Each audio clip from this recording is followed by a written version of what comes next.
The statements we're about to show you are from the Holy Qur'an, and is said to be the official, unchanged, pure word of God, revealed over 1400 years ago. Claiming to be the word of God is a heavy statement, and without proof, or if a single contradiction is found within the book, the apparent word of God will be proven false. So without further ado, let's put the book to the test. In the 23rd chapter, titled The Believers, from the 12th to the 14th verses, God is said to give a detailed description of how the human being is formed. It begins by saying, "We then placed him as a sperm drop in a place of settlement, firmly fixed. Then we made the drop into a alaqa." We will translate this word very soon. "And then we changed the alaqa into a lump. Then we made out of that lump into bones. And then we clothed the bones with flesh. Then we caused him to grow and come into being and attain the definitive human form." In the 21st century, we can now safely say that this verse is clearly describing the process of human development in correct chronological order. However, what we should be paying attention to in particular is the second stage, referring to the development of the embryo. The specific word used to describe the embryo in this verse is the word alaqa. The word alaqa, when translated into English, can mean three separate things. Firstly, a blood clot, or to be suspended, that is to be hanging or clinging to something, or thirdly and finally, a leech.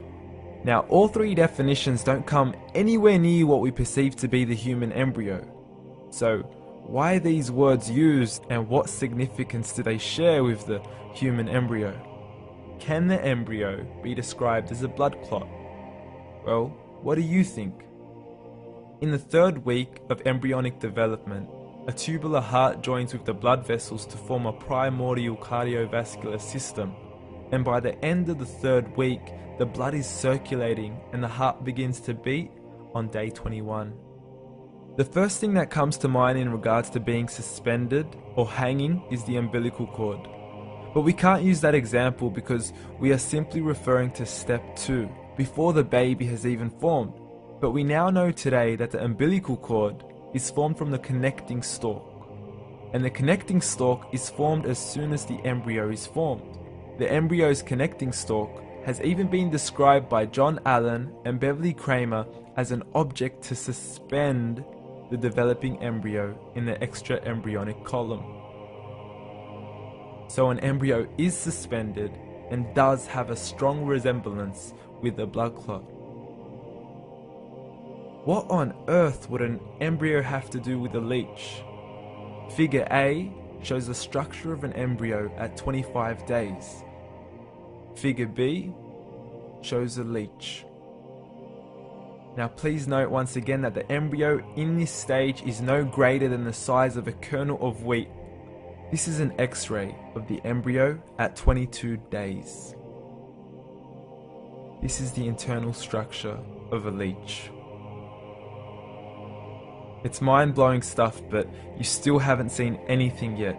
This is the head of the embryo at 22 days.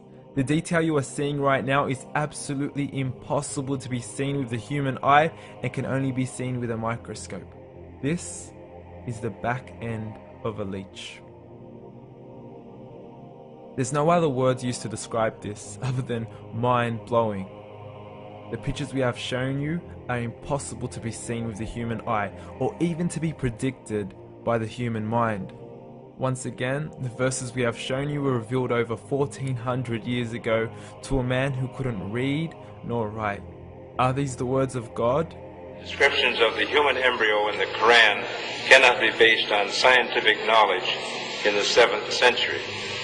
The only reasonable conclusion is that these descriptions were revealed to Muhammad from God, from God, from God, from God.